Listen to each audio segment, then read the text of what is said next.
got my son, the king of the present. What can you say? So many great people under one roof, coming together for a special day on Saturday. A day what no man could ever better. Look around you. John Fury fears no man. Fears no man on earth. No matter what they've done, no matter what the accolades, John Fury only fears one person. And he's not even of this world, that's God Almighty. Here I am! Any man alive wants to fight John Fury? I'm here ready to... I wasn't expecting a fight with Tommy to be offered, if I'm being honest. I was after something else. But look, if John wants to put his youngest son for sacrifice, like a sacrificial lamb, so be it, let's do it. My son cannot be beat! Can you, son? Get on there! The Tommy Fury versus Eddie Hall press conference was supposed to be about the fight. But John Fury walked into that room, and within minutes the entire event erupted into something nobody in that building was prepared for. John Fury confronted Carl Froch face to face, called him out in front of the whole world, and turned a boxing press conference into the most chaotic scene British boxing has produced in years. Carl Froch did not flinch for a single second. I'm a brave man. I'm a warrior myself. Good, bad or indifferent. Win, lose or draw. It doesn't alter my bravery, because I'm one of the bravest men you'll ever see. And there must be something to breed a king of a champion like my son. He's the Gypsy King, and he's come out of me, so it must be something. A man who has never laced up a pair of gloves at any serious level in his life stood up at a professional press conference and disrespected a genuine world champion in Carl Froch. And notice what Carl did. He laughed. Because Carl Froch has been through genuine war inside that ring, and John Fury shouting from the side of the room is not even in the same universe as the pressure Carl has already faced and conquered throughout his entire career. Fury himself, the Gypsy King, he wasn't happy, he was furious. His old man's little rant and rave, but he's still going. He's his own man, I suppose, Big John Fury, the fighting man. Fights who he wants, doesn't he? When he wants, on the hard road. But he's gone on his social medias now, calling me out. He wants to fight. Tell you what, watching that idiot there, watching his stupid face growling and snarling, calling me a bum, calling me a worm. It's so disrespectful. It actually gets me a little bit angry. I'm laughing. I'm laughing at it inside, but I'm also the fighting man in me, makes me... John Fury coming out afterwards saying he enjoyed every minute of it and calling himself a fighting man. But here is the truth that everyone watching knows. Carl Froch is a fighting man. Eddie Hall is a fighting man. These are individuals who have put their bodies on the line in front of thousands of people and delivered under the most intense pressure imaginable. John Fury caused chaos at a press conference and is now calling it being a fighting man. Close and personal, we've had a back and to and fro, and I've enjoyed every minute of it. I'm a fighting man, mate. Win, lose or draw. Nothing in the world can happen to me what hasn't already happened. And I'm here, not going anywhere. I've got my son's back 1,020%. Even Tyson Fury is quietly acknowledging the risk here, and when the Gypsy King himself starts talking about pressure and no winning scenarios, that tells you everything. Meanwhile, his father is out front calling out Carl Froch and turning the press conference into a circus. Tyson clearly was not happy with his old man's behavior, and you can completely understand why. John Fury is making it harder for Tommy, not easier. Just doesn't have the guy's number. Leave him to me. The little southpaw man, I'll slay him. No problem. Twice if he wants it. Leave him to the GK. And then we can get the Battle of Britain on, provided he gets past this big fella, which is not a formality because he's big man, he can punch and he's a strong big... That's why it's an interesting... Eddie Hall saying exactly what needed to be said and doing it without losing his composure for a single second. This is the crucial difference between Eddie Hall and John Fury in this entire saga. Eddie Hall called the bluff calmly and directly. John Fury responded by going to a press conference and screaming at Carl Froch. One of these men is behaving like a professional. The other is behaving like a man who knows deep down that the bluff has been called and has no real answer for it. It's bluff. Just, you're all full of shit. You'll talk the talk, you walk around headbutting people, punching walls, put your money where your mouth is, and then literally... So John Fury considers being in the same room as Carl Froch an honor and potentially sharing the ring with him the pinnacle of his life.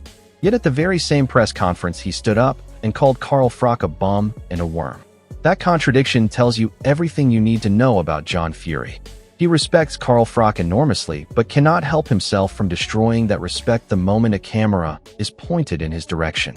For me, to be in the same room and on the same table, doing what we're doing, it's an honour for me. Yeah. And if I can share the ring with him sometime or another, it's the icing on the cake. It's the pinnacle of my... Spencer Oliver calling it entertainment, and that one word is the most damning possible assessment of John Fury's behavior at that press conference. Carl Froch was there as a serious boxing analyst and pundit with a genuine career of distinction behind him. Eddie Hall was there as a professional preparing for a fight. John Fury turned their press conference into entertainment content for social media, and somehow thinks that makes him look powerful.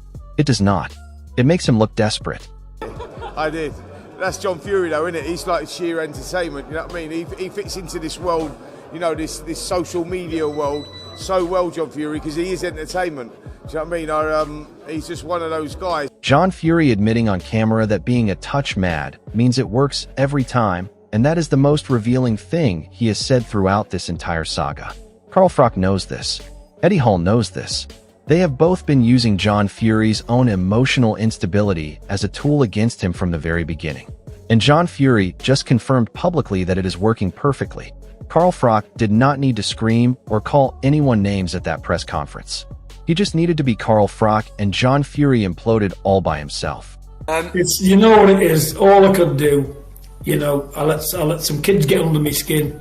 I should have known better at my age, but you know, I'm a fun guy anyway, you know. And to me, all that's like having a cup of coffee, because that's how I've been all my life. And leopards can't change the spots. Tommy Fury making a technically sound point about boxing craft, and fair enough, because Tommy has earned the right to speak about what happens inside the ropes. But notice the contrast between how Tommy speaks about this fight and how his father behaves around it. Tommy is measured, analytical, and focused on the job. John Fury is at the same press conference screaming at Carl Froch and calling out anyone within eyesight. One of the Fury family is approaching this professionally. The other is an absolute liability, and everyone in British boxing can see it. See, a lot of people that don't know the fight game, they would go, please behave. He's the strongest man in the world, but I don't mean you can hit hard. I've been in the ring with big strong men before, like massive men. In boxing, you got to know how to punch and put your back and your shoulder and everything into it, and you got to put your knuckles over as well. It's not just about throwing it like that or like that. There's a whole technique to it. And believe it or not, the quicker the shot is, and it makes it harder. You got to have that whip in it. So I don't know. Listen, obviously you don't want to get hit off him. You don't want to be in the firing range. But at the end of the day, I'd prefer to be in the ring with a big man like him than a nimble, quick 15-stoner that can bang as well. Johnny Nelson has been around elite boxing his entire adult life, and when he says the pressure is now on John to behave himself, that is not a throwaway comment. That is a serious man from a serious background making a serious observation. John Fury confronted Carl Froch at that press conference, called him out in front of the whole world, and then had to be reined in by the people around him. At his age, with his son's career and reputation at stake, that is not the behavior of a man with genuine self-control. Carl Froch handled the entire situation with infinitely more dignity and class. Does John not give you a hug here? No, there's no hugs and kisses here. Not from John? At least not on camera anyway. No, listen, all that's here is just hard work. Like I say, there's no nothing here. We might have a fire on the yard every now and then. Handbags. That is the word Spencer Brown chose to describe John Fury confronting Carl Froch at a professional press conference. And handbags is exactly right. Because for all the noise and all the screaming and all the calling out, nothing John Fury does ever actually amounts to anything of substance. Carl Froch stood his ground. Eddie Hall stood his ground. John Fury created chaos and then shook hands and asked everyone to move on. That is not the behavior of a fighting man. That is the behavior of a man who loves the theater but cannot deliver the substance. Look, it was a lot of handbags at dawn. You know, I'm not defending anybody. You know, I've seen the remarks and everything. They shook hands earlier.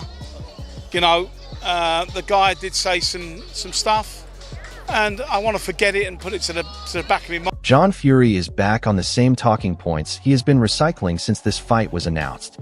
Pocket rocket, body belt, 2-minute rounds.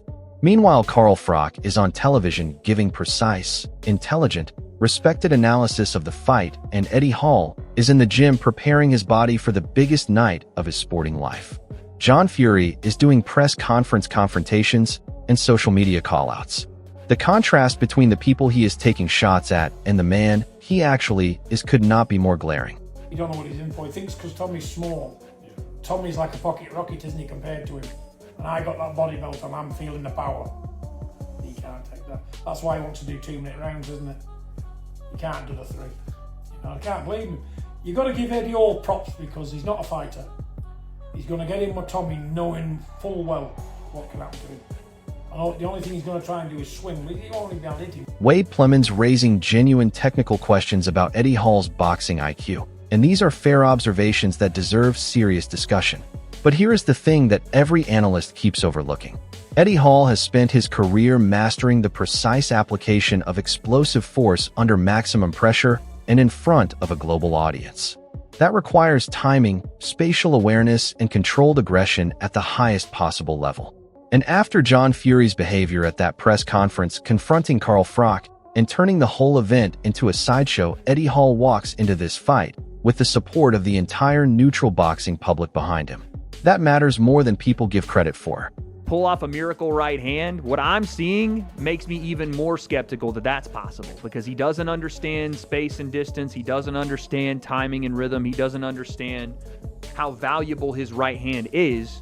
And it seems like I'm being counterintuitive because all he's throwing is right hands, but he needs to value that thing. It needs to be, like I said, a weapon of mass destruction. You only bring it out at certain points so Tommy doesn't get a read on it, and also so you don't gas yourself. And this is the Eddie Hall that the whole of Britain has been waiting to see. Fed up, focused, and absolutely done with the Fury family circus. Carl Froch felt the same thing sitting at that press conference when John Fury started his confrontation. Both Carl and Eddie have been on the receiving end of John Fury's behavior, and both of them have responded with the same message. Stop headbutting walls, stop calling people out at press conferences, and actually do something. The frustration is completely justified, and the entire boxing public shares it. And then I was just so fed up. I was trying to get in nowhere with these guys. I'm like, look, you talk the talk, you fucking walk around headbutting and smacking people and punching windows and whatever else. I said, well, why don't you guys fucking put your money where your mouth is for once and fucking do something? John Fury still going on the same script even after everything that happened at that press conference, and the pattern here is impossible to ignore. Every time John Fury opens his mouth, he says the same things, makes the same threats, and delivers the same routine. Carl Froch spotted this immediately. Eddie Hall spotted this immediately. The Fury family machine relies on volume and repetition to intimidate people, but it has absolutely no effect on men who have stared down genuine adversity and come out the other side. Both Carl Froch and Eddie Hall are exactly those kinds of men. Tommy's going to do the chinning with him, as you've seen today. Eddie Hall, when Tommy's fought him, he's not going to want to fight again. You don't know what he's in for. He thinks because Tommy's small. Tommy's like a pocket rocket, isn't he, compared to him? And I got that body belt and I'm feeling the power. He can't take that. That's why he wants to do 2-minute rounds, isn't it? Frank Warren, one of the most experienced and credible voices in British boxing, saying not only do I think he can win it, and that is a statement worth sitting with. Frank Warren does not stake his reputation on fights he does not believe in. He sees a genuine path to victory for Tommy, and the money is life-changing. But John Fury's antics at that press conference confronting Carl Froch and creating chaos in front of the assembled media is not what Frank Warren needs surrounding his fighter heading into a high-profile event. Frank Warren wants professionalism. What he got from John Fury was anything but. It's grabbed everybody's attention for various reasons. And they're getting, Tommy's getting life-changing money. And, I can't knock that. You're in the ring, it's a dangerous place to be. And, my job is if I see a fight that I feel he can win and I'll put him into it, then I'll do that. And it gets him, gets him further up the ladder. Not only do I think he can win it, I think, obviously this is a high-profile fight, but he's getting a truckload of money for it. So, it ticks all the boxes. Dave Allen calling it a circus, and after watching John Fury confront Carl Froch at that press conference and call him out in front of the entire boxing media, you genuinely cannot argue with the description. But here is where Dave Allen is missing something important. The circus element of this fight is entirely John Fury's creation. Eddie Hall is preparing seriously. Carl Froch is analyzing seriously. Tommy Fury is approaching this professionally. The circus has one ringmaster, and his name is John Fury. Remove John Fury's behavior from the equation, and this is a genuinely compelling crossover event that the public clearly wants to see. I watch it. Of course I'll watch it. I like Tommy Fury a lot. I'm a Tommy Fury fan. Eddie Hall. I'm an Eddie Hall fan. I like the World's Strongest Man. A lot of respect for him. So of course I'll watch it. I'll watch it as it's a spectacle in it. It's part of the new bit of circusry that's come into boxing. All these exhibitions, different people from different sports coming in. But for all intents and purposes, as a boxing match, what a load of bollocks. Yeah, I don't think it's. I don't like it too much, but I'll watch it because it's like it's interesting in lots of ways, and I think people find it interesting. Dave Allen calling it a circus, and after watching John Fury confront Carl Froch at that press conference and call him out in front of the entire boxing media, you genuinely cannot argue with the description. But here's where Dave Allen is missing something important. The circus element of this fight is entirely John Fury's creation. Eddie Hall is preparing seriously. Carl Froch is analyzing seriously. Tommy Fury is approaching this professionally. The circus has one ringmaster, and his name is John Fury. Remove John Fury's behavior from the equation, and this is a genuinely compelling crossover event that the public clearly wants to see.